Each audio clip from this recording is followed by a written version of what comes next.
최근에 미국이 베네수엘라에서 벌인 군사작전, 이거 정말 큰 사건이었죠. 국제 정세는 물론이고 글로벌 에너지 시장까지 완전히 뒤흔들었는데요. 오늘 이 작전이 대체 뭐였고 또 어떤 파장을 몰고 왔는지 한번 깊이 파고들어 보겠습니다. 자, 이 복잡한 사건을 제대로 이해하려면 몇 가지 단계를 밟아야 하는데요. 먼저 작전이 어떻게 시작됐는지부터 보고요. 미국이 내세운 공식적인 명분은 뭔지, 그리고 그 뒤에 숨어있는 돌로 독트린이라는 개념과 또 빼놓을 수 없는 석유 경제학적 요인까지 따져볼 겁니다. 마지막으로 전 세계는 어떻게 반응했는지, 이게 어떤 선례를 남겼는지까지 차근차근 짚어보겠습니다. 자, 그럼 본격적으로 들어가 보죠. 2026년 1월 3일. 정말 전 세계가 깜짝 놀랐습니다. 미국이 아주 신속하고 또 대담하게 군사 작전을 펼쳤거든요. 암호명 절대적 결의. 이 작전이 끝나는 데 걸린 시간은 단 140분이었습니다. 여기 타임라인을 한번 보세요. 작전 시작 몇 시간 전에 뉴욕에서 기소장이 딱 제출되고요. 곧바로 카라카스에 있는 군사 목표물들이 동시다발적으로 타격을 받습니다. 그리고 바로 미 특수부대가 투입돼서 마두로 대통령 부부를 체포하고 재판을 받게 하려고 뉴욕으로 데려가기까지. 이 모든 게 정말 눈 깜짝할 사이에 엄청난 속도로 진행된 거죠. 여기서 정말 흥미로운, 어쩌면 좀 소름 돋는 지점이 바로 미국의 공식 입장입니다. 국제사회에서는 이걸 누가 봐도 명백한 군사 개입으로 봤는데 미국 정부는 뭐라고 했냐면 군사 지원을 받은 사법적 임무였다. 이렇게 딱 선을 그은 거죠. 이게 왜 중요하냐면요. 앞으로 미국이 다른 주권 국가에 개입할 때 군사 행동의 문턱을 확 낮추는 그런 선례가 될 수 있거든요. 시장 참여자들 입장에서는 지정학적 리스크를 예측하는 게 훨씬 더 어려워졌다고 볼 수밖에 없는 겁니다. 자, 그럼 대체 무슨 명분으로 이런 작전을 벌인 걸까요? 미국 정부가 내세운 법적, 정치적 근거는 바로 형사사법과 국가안보 이 두 가지였습니다. 미국이 내세운 명분의 가장 핵심적인 기둥, 바로 마약 테러 공모 혐의입니다.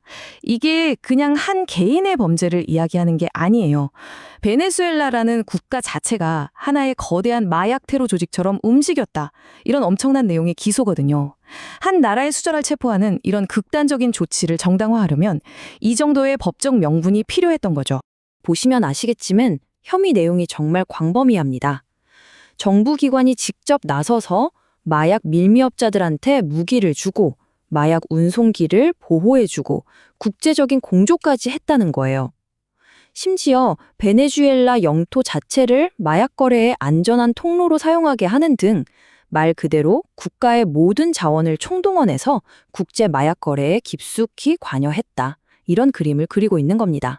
당시 벤스 부통령의 이 한마디가 행정부의 입장을 아주 명확하게 보여주는데요. 카라카스 궁전에 산다고 해서 미국 내 마약 밀매에 대한 정의를 피할 수는 없다. 한마디로 이런 범죄에는 대통령 면책 특권 같은 건 없다는 거죠. 자, 이제 좀 더 큰 그림을 한번 볼까요? 사실 이 작전은 단순히 마두로 한 사람을 잡기 위한 게 아니었습니다. 서반구 전체를 아우르는 미국의 거대한 전력적 비전을 실행에 옮기는 그런 차원의 작전이었던 거죠. 이 돌로 독트린이라는 걸 이해하려면 먼저 200년 전으로 거슬러 올라가서 원조격인 멀로 독트린부터 알아야 합니다. 1823년에 나온 건데 아주 간단히 말하면 유럽 열강들한테 앞으로 아메리카 대륙에 간섭하지 말아라. 여긴 우리 구역이다. 라고 경고한 거였죠. 이 표를 보시면 그 차이가 확 들어오죠. 옛날 멀로 독트린이 유럽 제국주의에 대한 방어에 초점을 맞췄다면 트럼프 대통령이 직접 이름 붙인 이 돌로 독트린은 아예 이 지역에 대한 미국의 적극적인 지배로 방향을 틀어버렸습니다. 이건 뭐 영내 다른 국가들의 경제적, 정치적 자율성에 대한 직접적인 도전장이라고 해석될 수밖에 없는 부분입니다. 실제로 행정부의 국가안보전략 문서를 보면 이런 문구가 나옵니다. 미국은 우리의 안보와 번영의 조건으로서 서반구에서 우위를 점해야 한다. 더 이상 숨기지도 않죠. 아메리카 대륙에서 미국의 패권을 확립하는 게 목표라고 명시적으로 밝힌 겁니다. 이런 거대한 전략 뒤에는 당연히 아주 강력한 경제적 동기가 숨어 있습니다. 그리고 그 중심에는 딱 하나, 바로 석유가 있죠. 이 모든 전략의 경제적인 핵심은 바로 이 숫자 3,030억 배럴에 담겨 있다고 해도 과언이 아닙니다. 베네수엘라가 가진 확인된 석유 매장량인데요. 전 세계 최대 규모죠. 시장 참여자들한테 이 숫자는 그냥 자원이 아니에요. 만약 이게 미국의 통제 아래 들어온다? 그럼 글로벌 에너지 공급망이랑 유가가 완전히 재편될 수 있다는 엄청난 잠재력을 의미하는 겁니다. 트럼프 대통령 본인도 이 경제적인 측면을 숨기지 않았습니다. 작전 끝나고 기자회견에서 대놓고 말했죠. 우리는 석유 사업을 하고 있다. 땅속에서 막대한 부를 캐낼 것이다. 미국 기업들이 베네수엘라 석유 산업을 개발하게 될 거라는 의도를 아주 노골적으로 드러낸 겁니다. 그리고 이건 단순히 석유 하나에 대한 얘기가 아닙니다. 더 큰 그림이 있어요. 베네수엘라의 중진류를 미국 정유사들이 안정적으로 확보하고 또 과거에 국유화됐던 엑손모빌 같은 미국 기업들의 자산을 되찾을 길을 열어주는 거죠. 나아가서는 핵심 광물이나 희토류 같은 자원들까지 서방구 내에서 새로운 공급망을 만들어서 중국 같은 경쟁국들이 라틴 아메리카 자원에 접근하는 걸 차단하려는 겁니다. 이건 글로벌 공급망에 의존하는 기업들한테는 기존 전략을 완전히 다 뜯어 고쳐라 하는 강력한 신호나 마찬가지입니다.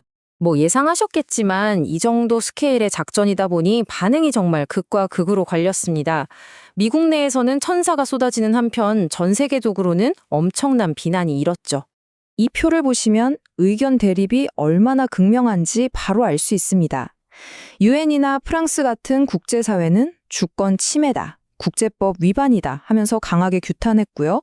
반면에 미국 내에 사는 행정부 쪽에서는 정말로 인상적인 작전이었다고 칭찬했지만 의회 일각에서는 의회 승인도 없이 벌인 위헌적인 전쟁 행위라는 비판이 맞섰습니다. 아주 첨예하게 갈린 거죠. 역사적으로 보면 많은 전문가들이 1989년 미국의 파나마 침공을 떠올립니다. 이때가 가장 비슷한 사례라는 건데요. 그때도 마누엘 노리에가라는 국가 원수를 마약 혐의로 체포해서 미국으로 끌고 왔거든요. 여러모로 이번 사건의 판박이라고 볼 수 있죠. 결국 우리는 이 마지막 질문과 마주하게 됩니다. 이번 조치는 과연 미국의 힘이 돌아왔음을 알리는 신호일까요? 아니면 그동안 세계 안정을 유지해온 국제법이라는 질서 자체를 위태롭게 하는 위험한 선례가 될까요? 이 질문에 대한 답이 앞으로의 국제 정세와 글로벌 시장의 향방을 결정하게 될 것입니다.